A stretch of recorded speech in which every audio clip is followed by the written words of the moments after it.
না, এখন বর্তমানে আমি কোনো শুটিং করছি না, তবে হচ্ছে ভালো গল্প, ওই যে বললাম সম্মানের সাথে ভালো কাজ যদি পাই অবশ্যই করব। তবে একটু আসলে নিজে একা তো মানে ওই সময়টুকু পাই না।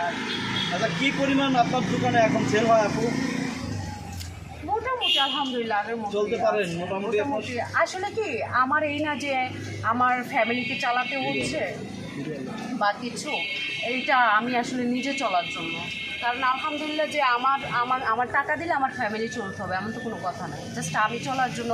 আমি জাস্ট এটা করেছি যে আমাদের মতো অনেক ছেলেমেয়েরা এখনকার ইয়ং জেনারেশন ছেলেমেয়েরা আছে যারা হচ্ছে বসে আছে ওদের উপরে ডিপেন্ড করে, জাস্ট তারা যেন আমাকে দেখে উদ্যোক্তা হয়।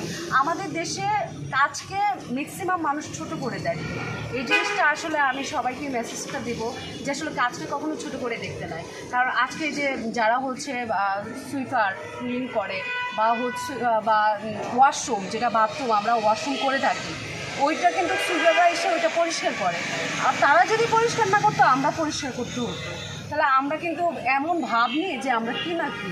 হ্যাঁ, দেখা যায় যে আমার এখানে চা খেতে আসে অনেকে মুখ কাটায়, এটা যদি আমি গরম পানি দিয়ে ওয়াশ করি এটা তার কোনো জীবাণু থাকে না, এটা দিয়ে খাবে না, তারা একটু নতুন একটা মানে তাদেরকে দিব কেন রে ভাই? অথচ দেখা যায় ঘরের মধ্যে ঠিকভাবে হচ্ছে প্লেটটা ধুয়েও ভাত খায়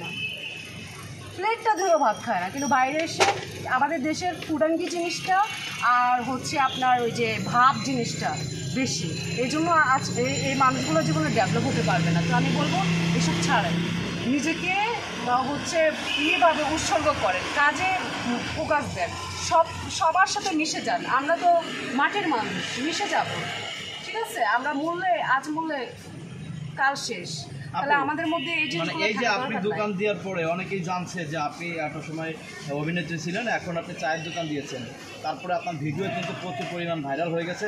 এখন এই মুহূর্তে আপনি কি কোনো নাটক বা সিনেমার অফার পাচ্ছেন কিনা, দিচ্ছে কিনা? হয়তো আমাকে এখন ওরকম কেউ দিতে পারছে না ভয়ে।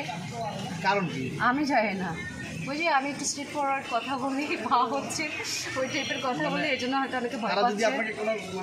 হয়তো তাদের ইন্টেনশন এরকম আছে বলেই আমাকে দিতে পারছে না কাজের অফারটা, না হলে হচ্ছে কেন আমার এখন কাজ, অথচ আমি কিন্তু প্রচুর পরিমাণ মানুষ এখন আমাকে চিনে, প্রচুর পরিমাণ ভাইরাল হয়েছি, এখন তো আমার কাজ আসার কথা, প্রচুর পরিমাণ কাজ আসার কথা, কিন্তু কেন আসতেছে না? তার মানে এটা বুঝতে হবে এখন কেন কাজ আসতেছে না, এখন তো আমার কাজ আসার কথা, তাহলে সমস্যাটা কোথায়? তার মানে আপনি বলতে চাচ্ছেন যে যারা নাটক তৈরি করে বা যারা সিনেমা তৈরি করে তারা ইন্টেনশনে মেয়েদেরকে ভোগ করা এরকম যেমন কিছু? শুনেন, আমি কিছুদিন আগে একটা হচ্ছে ইয়েতে গিয়েছি, স্টুডিওতে গিয়েছি ইন্টারভিউ দেওয়ার জন্য। তো ওনার নাম আসলে আমি বলবো না, বাট উনি আমাকে বলেছে SM গিভ অ্যান্ড টেকের কথাটাই বলেছে। তো আমাকে বলছে যে আপনি যে চাটা সেল করেন এটা কি আপনি কাউকে ফ্রি খাওয়াবেন? তখন আমি বলছি যে চাটা যে আমি মানে হচ্ছে চায়ের সাথে গিভ অ্যান্ড টেকের সম্পর্কটা, ওইটা হচ্ছে কাপড় খুলে আকাম করা, আর ওইটা হচ্ছে চা, আমার কষ্টের চা আমি সেল করবো, আপনি কিসের সাথে কী তুলনা দিচ্ছেন অ্যাজ এ ডিরেক্টর? তো বুঝেন মানুষের মেন্টালিটি আসলে, তার মানে কি মানুষের মেন্টালিটি কতটা নিচে নামছে। আমি তারপর ওনাকে আর কিছু বলি না, বলে বাকি কথা আপনাকে পরে বলবো যদি মিউজিক ডিরেক্টর। না, উনি বিভিন্ন নাটকে ডিরেকশন দিয়েছে, হ্যাঁ, নাম করা মেবি পরিচিত। সো ওনার কথাবার্তা তার মানে আপনারা বুঝেন আমার চায়ের সাথে উনি গিভ অ্যান্ড টেকের তুলনা দিচ্ছে। মাছের যে মাছ বিক্রেতা, তারা যে মাছ সেল করে তারা কি নর্মালি হচ্ছে টাকা ছাড়া দিয়ে মাছ সেল করতেছে বা চা সেল করছে, এটা দ্য বিজনেস। কিন্তু কাপড় খুলে সেল করা এটা আবার কোন বিজনেস ভাই? বুঝলাম না।